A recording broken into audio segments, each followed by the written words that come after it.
राक्षसों की माया से जो सेना में कोलाहल मचा है, तो ऐसे में राम जी ने अपने साथ बुलाया है अंगद जी और हनुमान जी को, उनको सब कुछ बता दिया। ये सब जो भी हो रहा है ये माया के अंतर्गत किया जा रहा है राक्षसों द्वारा। और अब क्रोध में आए हनुमान जी और अंगद जी, दोनों वानर श्रेष्ठ, लड़ने युद्ध भूमि में वापस पहुंच जाते हैं। इतने में श्री रामचंद्र जी अग्निबाण छोड़ते हैं। इस तरह से सारी माया का नाश हो जाता है, सब तरफ प्रकाश हो जाता है। जय श्री राम। दोस्तों, आज हम लोग श्री रामचरितमानस लंका कांड चौपाई नंबर 47 और 48 पे हैं। तो अब जब सब तरफ उजाला हो गया है और शाम का हल्का हल्का सूर्यास्त होने वाला है, तो ऐसे में अब राक्षसों को जब दिख जाता है कि वानरों का भय नाश हो चुका है और वानर लोग अब उन पे चढ़ाई कर देते हैं। कोई किसी राक्षस को पैर पकड़ के समुद्र में फेंक देता है, कोई जमीन में गाड़ देता है। कई सारे राक्षस अब मारे जा चुके हैं, तो कई सारे ऐसे हैं जो सरेंडर कर चुके हैं, कई ऐसे हैं जो भाग निकलते हैं, और कई ऐसे हैं जो अभी भी युद्ध में संग्राम कर रहे हैं, लड़ रहे हैं। अब बिल्कुल रात हो जाती है, तो क्योंकि युद्ध विराम का समय हो गया है और युद्ध यहाँ पे रुक जाता है,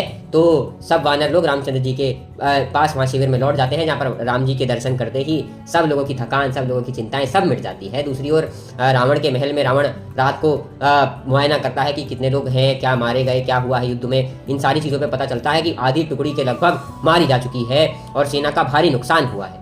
अब इस पर चिंता का विषय तो था उन सब लोगों के लिए, तो वो डिस्कस करना शुरू करते हैं, क्या करें क्या ना करें, किस तरह से आगे बढ़े। और ऐसे में माल्यवन जी आते हैं, जो कि रावण के नाना हैं। वो कहते हैं कि हे रावण सुनो, हिरण्याक्ष का वध हुआ था, हिरण्यकश्यप का वध हुआ था, मधु और कैटभ का वध हुआ था। सारे वेद कहते हैं जिन्होंने उनका वध किया था वही राम रूप में अवतरित हुए। अरे ये तो वो हैं जिनकी सेवा भगवान शिव और भगवान ब्रह्मा करते हैं।